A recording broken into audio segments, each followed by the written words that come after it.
नमस्कार, times of Swaraj में आप सबों का स्वागत है और मैं हूं संतोष सिंह। बिहार में जो गहन मतदाता पुनरीक्षण का कार्यक्रम चल रहा है SIR, जिसकी आज तीसरी सुनवाई सुप्रीम कोर्ट में थी। हालांकि सुप्रीम कोर्ट छुट्टी से पहले जो पहली सुनवाई की थी वो और आज तीसरी सुनवाई के बीच बहुत ज्यादा फर्क तो नहीं पड़ा है, ना ही कोई उस तरीके का निर्णय सुप्रीम कोर्ट ने सुनाया है या फिर कोई ऐसा आदेश भी जारी नहीं किया है जो आदेश इलेक्शन कमीशन को स्वीकार करना पड़े। वैसे आधार और वोटर आईडी कार्ड को लेकर आज भी चुनाव आयोग को नसीहत दिया है इलेक्शन कमीशन को सुप्रीम कोर्ट ने। पता नहीं इस बात को लेकर क्यों रिजिड है चुनाव आयोग। हालांकि चुनाव आयोग ने कहा है कि हमने स्वीकार किया है, तो उनको कहा गया है कि आप स्वीकार करते रहिए। तो जब वोटर आईडी कार्ड और आधार कार्ड स्वीकार ही कर लीजिएगा तो फिर समस्या कहाँ है। वैसे चुनाव आयोग ने एक बहुत बढ़िया काम का नतीजा जो भी हो, लेकिन एक काम जरूर किया है कि जो विपक्ष वाला सब जितना बैठ के मलाई खा रहा था ना चुनावी राजनीति को लेकर दुकान खोलकर, उसका बढ़िया परीक्षा ले रहा है। और उसमें सुप्रीम कोर्ट भी बहुत बढ़िया सलाह दे दिए हैं, एकदम बढ़िया, कि 15 को वोटर ऐसा लाइए जो जिंदा है और उसको मृत घोषित कर दिए। वाह, 21 लाख में मात्र 15 को लाना है। ये बड़ा मजेदार बात कहा है सुप्रीम कोर्ट। यही बात तो हम भी कह रहे हैं कि ट्वीट करके रोड पर उतर के प्रदर्शन करके चुनाव आयोग के इस अभियान को आप रोक नहीं सकते हैं। चुनाव आयोग के इस अभियान को तभी आप रोक सकते हैं जब चुनाव आयोग को आप आईना दिखाइए।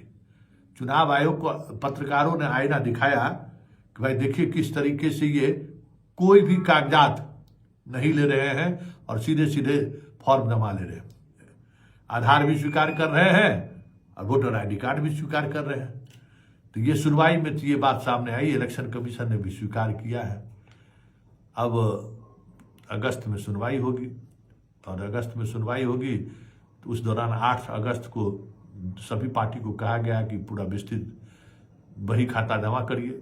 इलेक्शन कमीशन से भी कहा गया है कि आधार और वोटर आईडी कार्ड को जारी रखिए, ये पवित्र दस्तावेज है, इसको इस तरीके से अपवित्र मत कीजिए। बात भी सही है भाई, आधार जिसका है वो व्यक्ति तो यहाँ है और जिसका वोटर आईडी कार्ड है, हो सकता है कि वोटर आईडी कार्ड में कुछ गड़बड़ी एक दौर में हुआ था, लेकिन आधार से लिंक करने की बात तो वहां भी हुई है।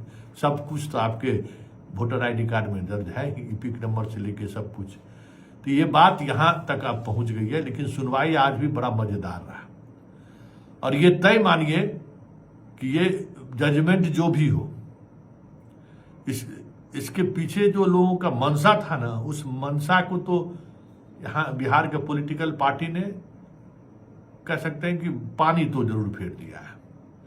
क्या मंशा था? इसकी मंशा था कि मुसलमानों का वोटर, मुसलमान बहुत बड़ी संख्या में आ गया है, विदेशी मुसलमान यहाँ वोट गिराते हैं। ये नैरेटिव इलेक्शन कमीशन के द्वारा बनाया जाता है, बाद में बीजेपी के लोग भी इसमें शामिल, लेकिन नैरेटिव बनाने की कोशिश इलेक्शन कमीशन के द्वारा हुआ और उस इलेक्शन कमीशन के उस पूरे नैरेटिव को बिहार की जनता ने खारिज कर दिया। जहां जिस पर निशाना था उस पर उसके पास इनका 11 का फुल प्रूफ दस्तावेज था। वैसे यहाँ कुत्ता को भी आवासीय प्रमाण पत्र मिल जाता है, ये भी बात अब आ ही गया है। कुत्ता महाशय को आवासीय प्रमाण पत्र देने वाले सस्पेंड हुए हैं, एक हटाए गए हैं। यहाँ कैसे आवासीय प्रमाण पत्र बनता है? अगर आवासीय प्रमाण पत्र को ही अगर आधार बना रही है इलेक्शन कमीशन, तो वहां भी तो फर्जीवाड़ा आइए गया। कुतिया देवी का बेटा कुत्ता देवी पहुंच ही गया सामने। ये सब चीजें चल रही हैं, लेकिन एक टास्क जो सुप्रीम कोर्ट ने जो दिया है ना याचिकाकर्ता को, देखिए बार बार हम कह रहे हैं कि इस अभियान से एनडीए को नुकसान होना तय है, कोई नहीं बचा सकता है। एनडीए महाराष्ट्र सोचकर भले यहां खेल खेलने की कोशिश ये कर रहे थे।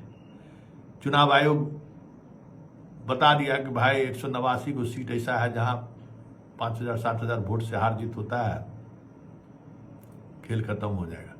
26 हजार वोटर कटे, लेकिन तय मानिए कि जो वोटर कटे जिनका नाम हटाया गया है वो सारे के सारे नहीं 100% ऐसे लोगों का नाम है जो एनडीए के लिए किसी भी हद तक जाने को तैयार है। बाहर भी अन्य पिछड़ी जातियां भी बाहर जो 10 साल 15 साल से रह रहा है, वो एनडीए का सबसे बड़ा तर्क देने वाला खेवनहार सब है। गांव में वही पिछड़ी जातियों के बीच गोलबंदी करता है, कभी कभी पहुंच गया वोट के समय तो मोदी है तो मुमकिन है, तो वो सारे लोग कटे हैं। लेकिन अब 15 को सूची दीजिए भाई, 21 लाख वोटरवा को काटा है। बहुत लोग तर्क दिया है ना भाई कि भाई सरकार का डाटा तो 4.5 लाख का है, मृत्यु जन्म प्रमाण पत्र 10 लाख का जारी हुआ है, कई तरह के तर्क लोग दिए हैं। ये सूची इनका गलत है, तो लीजिए मात्र 15 को कहा है, और इस 15 को लाने में आपको ग्राउंड पर उतरना पड़ेगा। तो चुनाव आयोग इस गहन पुनरीक्षण के सहारे जिसका भी पुनरीक्षण कर रहा हो बात अलग है, लेकिन पॉलिटिकल पार्टी के लोगों को कार्यकर्ता का महत्व तो समझा दिया है कि कार्यकर्ता कितना जरूरी है, और कार्यकर्ता के बगैर जो है जो राजनीति की दुकान चला रहे हैं, चाहे जो भी चला रहे हैं, उनका अब दुकानदारी चलने वाला नहीं है। क्योंकि कार्यकर्ता बूथ पर जो इसको मृत घोषित किया गया है सूचित वही देगा ना कि देखिए जिंदा है, इसको मृत घोषित कर दिया है, कौन देगा सूची। लेकिन इससे भी बड़ी बात यह है कि इतने बड़े स्तर पर मृत लोगों का जो नाम काटा गया है, और ये सूचित जनवरी में जो पुनरीक्षण हुआ उसमें तो सामने आना चाहिए था ना, उसमें वो छूट कैसे गया, बड़ा सवाल है ना। इलेक्शन कमीशन की इस जनाब लोगों को तो जवाब देना पड़ेगा ना कि कैसे छूट गया। और 15 को निकालना, जिस तरीके से काम हुआ है, जिस स्तर पर काम हुआ है, जैसे फॉर्म जमा किया गया है, 15,000 निकल जाए तो कोई बड़ी बात नहीं होगी। क्योंकि कोई इलेक्शन कमीशन रातों रात डाटा मांग रही थी कि हम डाटा लाओ, उसके इसलिए थोड़ी इलेक्शन कमीशन कहीं गंभीर दिखा कि हमको ऐसे फर्जी वोटर को निकाल देना है। डाटा दो, चुनाव आयोग बस डाटा दीजिए, दस्खत हो चाहे नहीं हो, अपने से दस्खत मारो, बीएलओ जो जैसे कर सकते हो, खाली डाटा फिलअप करो, डाटा फिलअप करो, डाटा फिलअप करो, डाटा फिलअप करो, उसी में लग गए सब लोग। तो जांच उसी तरीके से हुई होगी, और ऐसा थोड़ी है कि मास्टर साहब लोग से गलती नहीं हुआ होगा, जिंदा को मारा नहीं होगा, ऐसा थोड़ी है कि नहीं हुआ होगा। और अगर मारा वाला बात अगर साबित करने में विपक्ष, क्योंकि अब विपक्ष के सामने चुनौती है कि बहुत हल्ला कर रहे थे कि जेन्युइन वोटर सबको कोई लोग वोट गिराने ने वोट का जो है सो बंदी कर रहा है, वोट बंदी करने जा रहा है ये लोग। तो आप जवाब दीजिए, लाइए 15 को वोटर को जो मरा हुआ है, जो जिंदा है, जिसको मृत घोषित चुनाव आयोग ने कर दिया है।